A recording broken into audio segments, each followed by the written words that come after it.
요즘 세상이 하루가 다르게 변화하고 있습니다. 기술이 발전하면서 인공지능이 등장을 했고 또 로봇이 우리의 삶 깊숙이 들어와 있습니다. 음식점에 가도 이제 로봇이 배달을 해주고 하죠. 가상 현실도 우리의 삶이 깊숙이 들어와 있습니다. 그러다 보니 우리의 가치관도 이 기술 발전과 함께 변해가고 있는 것 같습니다. 과거에는 절대적인 도덕 기준이라는 게 있었습니다. 그러나 이제는 각자가 옳다고 생각하는 것이 진리다라고 하는 흐름이 강한 시대가 되었습니다. 특히 이 바쁜 현대 사회 속에서 우리의 신앙도 점점 우선순위에서 멀어져 가고 있음을 느끼게 되지요. 예전에는 주일 성수하는 것을 정말 목숨처럼 여겼습니다. 주일에는 예배당 가서 예배 드리는 것을 당연하게 생각했죠. 그러나 요즘은 어떻습니까? 주말은 가족과 함께라는 인식이 강해져 있으면서 신앙도 점점 뒷전으로 물러가고 있습니다. 오늘같이 날이 풀리고 따뜻하면 예배당 가기보다는 들로 산으로 여행을 가고 소풍 가는 것을 더 우선하게 되는 시대가 되었습니다. 오늘날 SNS나 유튜브를 보면 너 자신을 위해서 살라고 끊임없이 외치고 있습니다. 남 눈치 보지 말고 네 하고 싶은 대로 하는 것이 행복 아니겠느냐라고 가르치고 있지요. 그러다 보니 오늘날 신앙인들도 하나님의 뜻보다는 내 감정을 따라 내 욕구를 채우는 일을 우선시하고 있습니다. 그러다 보니 예전에는 뜨거웠던 그 믿음이 이제는 점점 식어지고 말라가고 변질되어 있는 모습을 발견하게 되지요. 이렇게 우리의 신앙은 변덕스럽기 그지없습니다. 그런데 하나님은 어떠십니까? 예수 그리스도는 어제나 오늘이나 영원토록 뭐 하시다고요? 동일하시느니라. 하나님은 어제나 오늘이나 앞으로도 영원토록 동일하신 하나님이십니다. 우리가 그 예수님을 믿고 따르고 있다면 우리도 아무리 세상이 변하고 세상 가치가 바뀌어진다 할지라도 우리는 변함없는 하나님의 말씀을 붙들고 변함없는 믿음으로 살아내어야 합니다. 어떻게 하면 이 세상을 살아가면서 이 세상에 휩쓸리지 않고 변함없는 믿음으로 살아갈 수 있을까? 오늘 하나님의 성품의 그 일관성에 대해서 우리가 함께 우리도 어떻게 일관된 믿음을 지키며 살아갈 수 있을지 오늘 세 가지로 함께 말씀을 나누기를 원합니다. 첫째는 이 세대를 본받지 말아야 합니다. 로마서 12장 2절은 이렇게 기록하고 있습니다. 우리 같이 한번 읽어보겠습니다. 너희는 이 세대를 본받지 말고 오직 마음을 새롭게 함으로 변화를 받아 하나님의 선하시고 기뻐하시고 온전하신 뜻이 무엇인지 분별하도록 하라. 아멘. 너희는 이 세대를 본받지 말라라고 말합니다. 이 세대는 이 시대와 세상은 끊임없이 우리를 하나님의 말씀으로부터 멀어지도록 유혹하고 있습니다. 오늘날 이 세상의 중요한 가치관이 무엇이겠습니까? 물질주의를 강조하고 있습니다. 돈이 곧 행복이라고 가르치지요. 뿐만 아니라 자기중심주의를 강조합니다. 앞서 말씀드린 것처럼 네가 옳다고 생각하는 것이 진리다. 너의 본능과 네가 하고 싶은 대로 마음껏 하며 살아가는 것이 행복이다. 자기를 가장 우선순위에 두도록 가르치는 것이 오늘 현대 사회의 중요한 가치관 중에 하나입니다. 또 하나는 쾌락주의지요. 즐기는 것이 가장 중요한 삶의 목표가 되게 하고 있습니다. 돈을 저축하고 모으는 것보다도 지금 있는 것 가서 마음껏 즐기라는 것이 오늘 이 시대의 시대상이기도 하지요. 그러나 성경은 우리에게 이러한 세상 가치관에 대해서 뭐라고 이야기를 합니까? 돈을 사랑함이 일반하게 뿌리다라고 디모데전서 6장 10절은 우리에게 가르치고 있습니다. 뿐만 아니라 자기중심주의를 주장하는 이 세대를 향하여 주님은 뭐라고 말씀하세요? 내 이웃을 내 몸과 같이 사랑하라. 나만을 위해서 살지 말고 이웃을 자신처럼 사랑하며 살라고 주님은 가르치고 있습니다. 뿐만 아니라 이 쾌락주의를 향하여서는 잠언 21장 17절에서는 연락을 좋아하는 자는 가난하게 되고 술과 기름을 좋아하는 자는 부하게 되지 못한다. 쾌락을 쫓으면 결국 육체와 영혼이 가난하게 되어질 수밖에 없다고 가르치고 있지요. 그런데 과연 우리는 이 하나님의 말씀을 따라가고 있습니까? 하나님의 말씀보다는 이 시대가, 이 세상이 가르치는 그 가치관에 우리는 물들어 있고 변질된 신앙으로 우리는 살아가고 있지 않습니까? 어떻게 하면 이 시대를 본받지 않을 수가 있겠습니까? 로마서 12장 2절을 다시 보면 오직 마음을 새롭게 함으로 변화를 받으라는 것이에요. 이 세상 시류에 찌들린 이 마음을 새롭게 하고 변화되라고 말씀합니다. 어떻게 변화를 할 수 있을까? 에베소 4장 23절 24절도 이렇게 얘기합니다. 오직 너희의 심령이 새롭게 되어 하나님을 따라 의와 진리의 거룩함으로 지으심을 받은 새 사람을 입으라. 우리의 마음이 새로워져야 되는데 어떻게 해요? 하나님을 따라 의와 진리의 거룩함으로. 이 의라고 하는 것은 하나님과의 바른 관계 안에서 이루어지는 하나님의 의가 나의 의가 되어진다는 말씀이에요. 거룩함은 하나님의 성품이죠. 그런데 우리가 어떻게 거룩할 수 있습니까? 진리의 말씀에 기초한 거룩함입니다. 오늘 우리의 마음이 하나님과 바른 관계 속에서 하나님의 의로운 자녀, 하나님의 말씀을 따르고 살아가는 그러한 마음으로 채워질 때에 우리는 새 사람으로 변화가 되어질 수 있다는 겁니다. 그런데 과연 오늘 우리의 마음은 이렇게 하나님의 의와 진리의 거룩함으로 채워져 있습니까? 하루 종일 유튜브를 보고 뉴스를 보고 연예인들 소식 듣고 세상 정보만 가득 채우고 있지는 않습니까?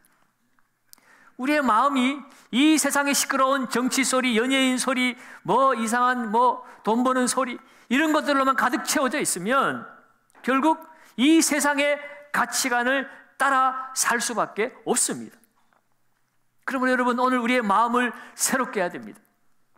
매일 말씀을 묵상하고 기도하는 삶을 통해서 하나님의 뜻을 분별해야 됩니다. 로마서 12장 2절 하반절은 계속해서 뭐라고 얘기합니까? 하나님의 선하시고 기뻐하시고 온전하신 뜻이 무엇인지 분별하도록 하라. 하나님의 뜻을 분별할 수 있어야만이 우리는 우리의 마음을 변화시킬 수가 있다는 거예요. 마음 안에서 영적 싸움이 지금도 일어나고 있습니다. 세상의 가치관을 따라 살고자 하는 마음과 하나님의 말씀을 따라 살고자 하는 마음이 부딪힐 때에 하나님의 그 뜻을 분별하지 못하면 결국은 이 세상의 잘못된 가치관을 따라서 흘러갈 수밖에 없습니다. 여러분 구약의 다니엘과 그 세 친구는 나라를 잃고 저 바벨론 이방 땅의 포로로 끌려갔습니다. 거기에서 하나님이 없는 이 이방 문화, 우상 문화를 강요받았습니다. 그런데 그들은 하나님께 뜻을 두었기 때문에 그들은 매일 말씀과 기도로 날마다 그 마음을 새롭게 하였습니다. 그러므로 그들은 하나님의 뜻을 분별하였기 때문에 그 이방 땅에서도 그들의 믿음을 지킬 수가 있었습니다. 여러분 노아도 경건한 사람으로서 그가 타락한 세대 속에서도 날마다 하나님과 교통하며 하나님의 뜻을 분별하였기 때문에 그는 방주를 짓고 하나님이 그 심판하시려고 하는 그 하나님의 심판 앞에서 뜻을 분별하고 순종하여 그들의 믿음을 지켜내었습니다.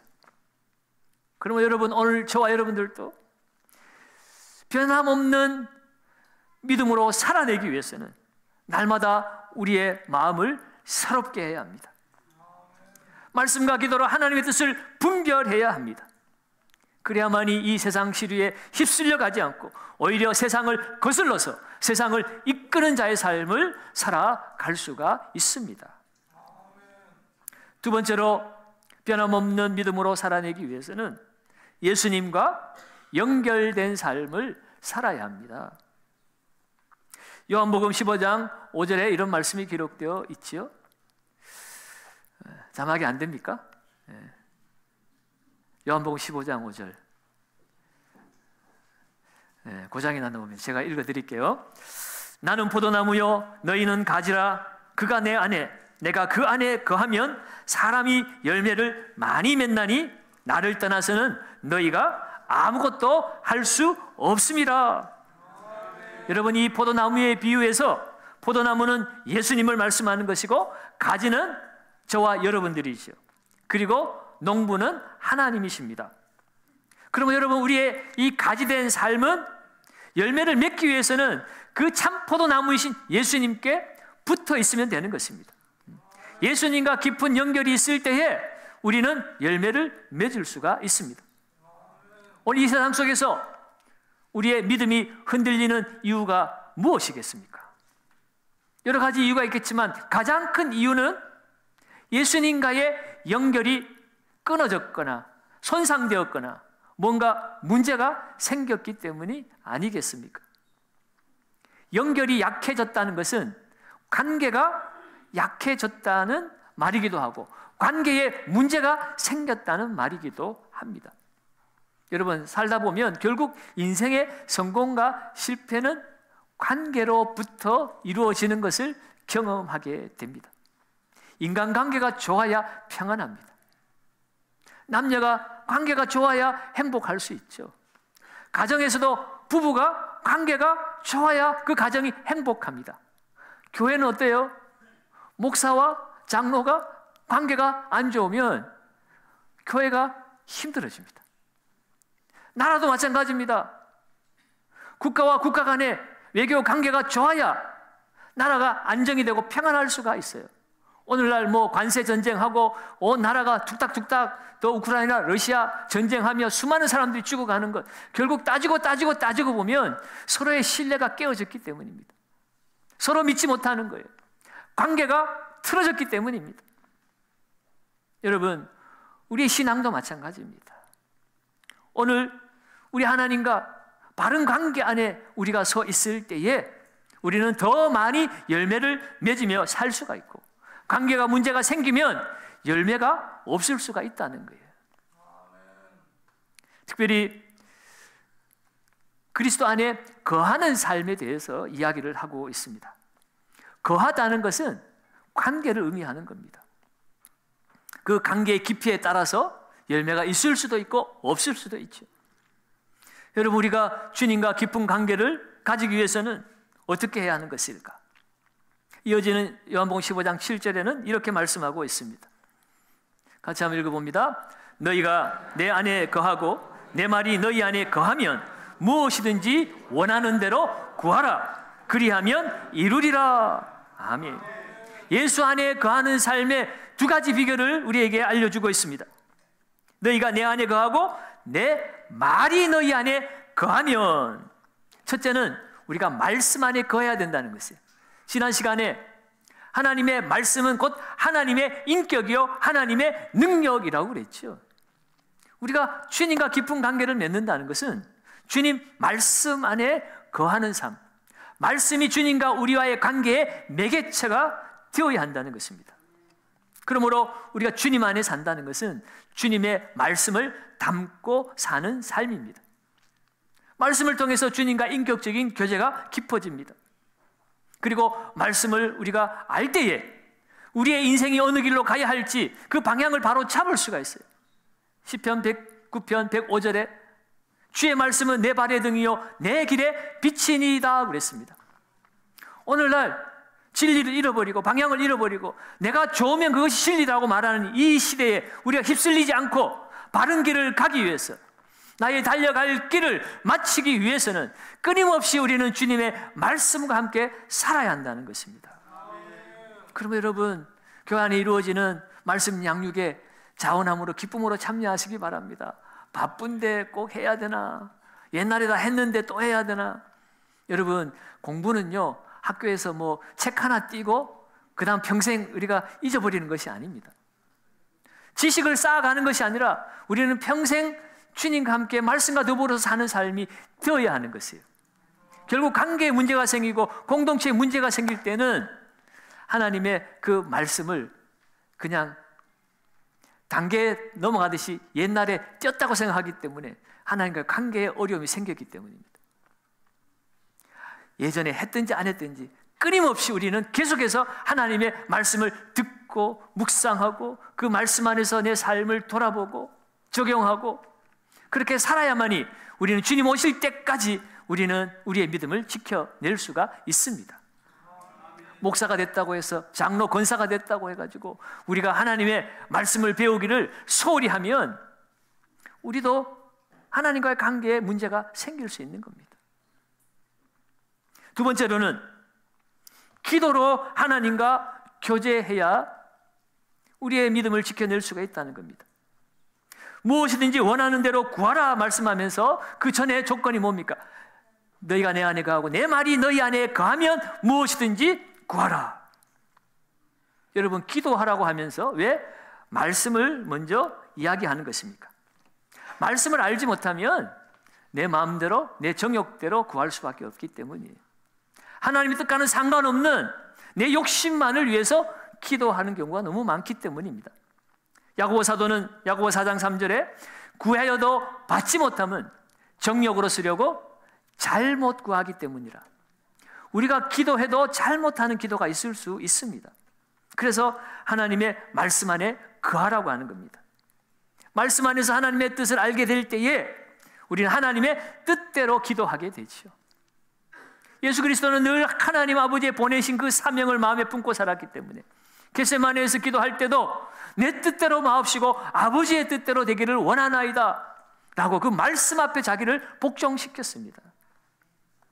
여러분, 우리가 하나님 뜻대로 구할 때 하나님은 무엇이든지 응답해 주시겠다고 말씀하시는 거예요. 여러분, 기도는 하나님과 영적인 교통이라고 말씀드렸죠. 말씀을 통해서 하나님의 음성을 듣고 또 교제하면서 하나님의 그 마음을 알고 그 하나님의 사랑에 흠뻑 젖어 있을 때에 우리의 기도는 물론 우리에게 필요한 것들을 구하는 기도도 드리지만 자신도 모르게 무엇이든지 부담 없이 우리는 다 하나님께 아뢰일 수 있습니다. 하나님께 내 필요한 거 달라고 할 수도 있고 때로는 나를 미워하는 사람 하나님 앞에 일러줄 수도 있고 욕도 할 수도 있고. 여러분, 다윗은 시편을 보면요, 그의 기도는요 때로는 야 이런 걸 입에 담아도 될까 할 정도로 하나님 앞에 하지 못할 소리 안 할 소리 다 하고 있어요. 그것이 무엇이든지 원하는 대로 구하는 기도입니다. 다윗이 어느 날 갑자기 하나님 앞에 무례하게 막 그렇게 외쳤을까요? 아니죠. 다윗은 늘 하나님의 마음과 마음이 통하는 하나님 마음에 맞는 사람이었어요. 하나님과 영적 깊은 교제 가운데 있으니 그는 할 말 안 할 말 그냥 마음껏 기도하는 겁니다. 사랑에 기초한 관계지요.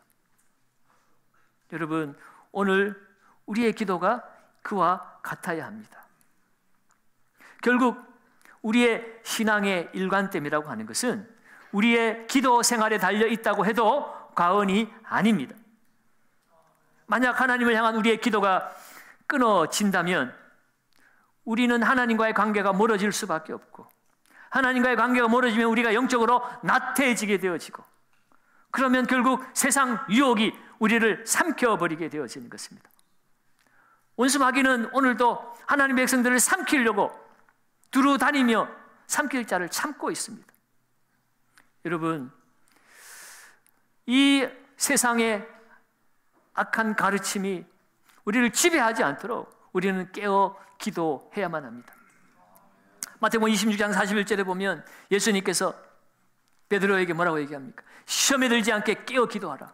마음에는 온유로되 육신이 약하도다. 결국 주님과 함께 깨어 기도하지 않았던 베드로는 나중에 예수님이 붙잡히실 때에 내 목숨까지 바치겠다고 호언장담했더니만 결국은 예수님을 3번씩이나 부인하고 도망을 쳐버리는 이런 결과를 낳았습니다. 그러나 예수님은 그 십자가의 고난의 길을 그 겟세마네에서 기도로 순종하며 나갔기 때문에 당당하게 그 십자가의 길을 걸어갈 수가 있었습니다.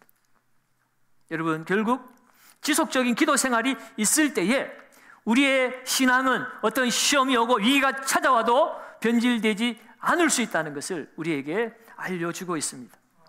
그래서 데살로니가전서 5장 17절도 쉬지 말고 기도하라 라고 말하고 있어요. 가끔씩 기도하라고 말하지 않습니다. 특별 기도회 때만 기도하라고 말씀하지 않습니다. 쉬지 말고 기도하라. 신앙의 일관됨을 위해서는 기도가 습관이 되어야 합니다. 기도를 간헐적으로 하면 우리의 신앙도 간헐적으로 변화가 되어지는 겁니다. 특별 기도할 때 우리의 믿음이 막 고양이 되었다가 기도 시간이 끝나고 나면 또 옛날로 다운되고 돌아가 버리는, 여러분, 그래서 우리는 쉬지 말고 기도해야 됩니다. 기도가 습관이 되도록 해야 됩니다. 앞서 다니엘을 얘기했지만 다니엘은 하루에 3번을 기도하는 습관을 가지고 있었습니다. 다니엘의 대적들이 다니엘을 없이하고자 책을 잡는데 자기들의 왕위에 다른 임금이나 왕에게, 신에게 절하는 자를, 기도하는 자를, 섬기는 자를 죽이자고 말할 때 다니엘은 그것을 알면서도 그는 기도하는 습관을 놓지 않았습니다. 결국 이러한 다니엘을 하나님께서 지켜주시고 그가 시대가 바뀌고 정권이 바뀌고 나라가 바뀌었어도요, 다니엘은 하나님께서 높이 사용해 주셨습니다. 여러분, 내일부터 기도를 배우고 기도가 습관이 되고 기도의 응답을 체험하는 40일 기도 학교가 또 시작이 됩니다. 여러분, 사모함으로 참여하실 수 있기를 바랍니다. 야고보 5장 16절은 의인의 강구는 역사하는 힘이 크다라고 했어요. 기도는 단순히 우리의 신앙을 유지하는 것을 넘어서서 우리의 신앙을 성장시키시는 힘이라고 말씀드릴 수가 있습니다. 기도를 통해 성령의 인도를 받을 때에 우리의 신앙은 더 깊어지고 더 견고해지고 더 힘찬 삶을 살아갈 수 있게 되어지는 것입니다. 신앙은 한순간의 감정이 아닙니다. 꾸준한 습관과 태도로 이루어지는 것입니다. 매일 말씀과 기도로 예수님 안에 거하시는 저와 여러분들이 되기를 바랍니다. 그래야 할 때 우리의 믿음도 변함없을 줄로 믿습니다. 마지막 3번째로 우리의 믿음의 일관성을 위해서는 믿음의 공동체와 함께 해야 합니다. 전도서 4장 9절에서 10절을 보면 이런 말씀이 있어요. 같이 한번 읽습니다. 2 사람이 한 사람보다 나음은 그들이 수고함으로 좋은 상을 얻을 것입니다. 혹시 그들이 넘어지면 하나가 그 동물을 붙들어 일으키려니와 홀로 있어 넘어지고 붙들어 일으킬 자가 없는 자에게는 화가 있으리라. 아멘. 이 변화되는 시대와 세상 속에서 우리 홀로 믿음을 지키기는 너무나 어렵다는 것입니다. 우리의 신앙이 흔들릴 때 우리를 붙들어줄 누군가가 옆에 있어야 합니다. 그것이 바로 우리의 신앙의 공동체입니다. 초대교회 성도들이 그 엄청난 핍박 속에서도 그들이 믿음을 지켜낼 수 있었던 것은 그들이 성전에 모이고 집에서도 모이고 날마다 모여서 함께 사랑과 선행으로 서로 격려하고 서로를 세워주었기 때문에 그들이 믿음을 지킬 수가 있었습니다. 엘리야가 사역을 하다가 낙심했을 때에 그가 다시 사명의 자리로 돌아갈 수 있었던 이유 중에 하나도 하나님께서 그를 위해서 7,000명의 동역자를 남겨두셨다는 말씀 때문에 그가 힘을 얻고 다시 사명의 자리로 돌아갈 수 있었습니다. 믿음의 공동체는 우리의 신앙을 지켜주는 든든한 울타리와 같습니다. 예수님도 마태복음 18장 20절에서 말씀하시기를 2-3 사람이 내 이름으로 모인 곳에는 나도 그들 중에 있느니라. 아멘. 여러분, 예수님 만나시기 원합니까? 기도원에 가지 마시고 소그룹 안으로 들어가시기 바랍니다. 거기에서 서로 사랑과 선행으로 격려하고 주의 말씀 따라 서로 축복하고 섬기며 베풀 때에 주님은 그 공동체 안에서 동역자의 입을 통해서 말씀하시고 동역자의 손을 통해서 우리를 어루만져 주심을 경험하게 될 것입니다. 하나님의 임재는 하나님 말씀 따라 서로 사랑하고 섬기며 축복하는 그곳에 하나님의 임재가 나타나는 것이지 나 홀로 산속에 들어가서 부르짖는다고 하나님이 나를 만나주시는 것이 아닙니다. 여러분, 요즘 젊은이들이 캠핑을 많이 갑니다. 산으로 바다로 가족들과 친구들과 캠핑을 가면 늘 빼놓고 하는 일이 있죠. 모닥불을 피워놓고 거기에서 뭐 불멍을 하든 게임을 하든 불을 항상 밤에 피워놓습니다. 여러분, 불을 피울 때 장작불이 모여있을 때 불이 활활 타오르지만, 그러나 그 중에 장작 하나를 들어다가 밖으로 내어놓으면 그 떼어진 장작은 점점 불이 꺼져가고 식어가게 되고 결국은 시커먼 숯으로 남을 수밖에 없습니다. 여러분, 그럴 때 이 식어진 시커먼 숯덩이를 다시 살리기 위해서는 어떻게 해야 됩니까? 그 장작더미 안으로 다시 집어넣으면 꺼진 불을 다시 태울 수가 있습니다. 다시 활활 타오를 수가 있습니다. 우리의 신앙도 이와 같다는 것이에요.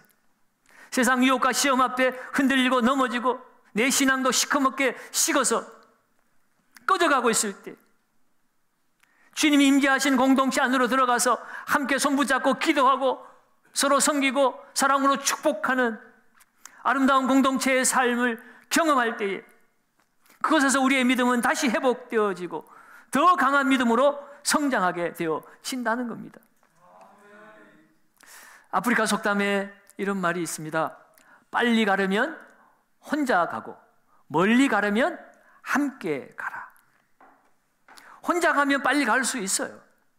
그러나 여러분, 우리 인생길에 돌부리도 있고 장애물도 있고 때로는 넘어지기도 분명히 합니다. 그때 혼자 가는 사람은 넘어져도 일어날 수가 없을 수가 있어요. 너무너무 크게 넘어져서 누군가가 부축하고 일으켜 세워줘야 되는데 내 옆에 아무도 내 손을 잡아줄 사람이 없다면 빨리 간 듯 했으나 결국은 가장 늦게 가거나 아니면 가지 못할 수도 있습니다. 그러나 늦게 출발했을지라도 함께 가는 사람이 있다면 때로는 넘어지고 문제가 있어도 그때 사랑하는 동료가, 사랑하는 동역자가 그 손을 잡고 일으켜 세워줘서 업어서라도 어깨에 메고서라도 마지막 결승점까지 도달할 수가 있습니다. 여러분, 성경은 우리의 신앙은 마라톤과 같다고 이야기하고 있습니다. 마라톤은 꾸준한 인내가 필요합니다. 그 인내의 기간 동안 믿음의 성장이 필요합니다.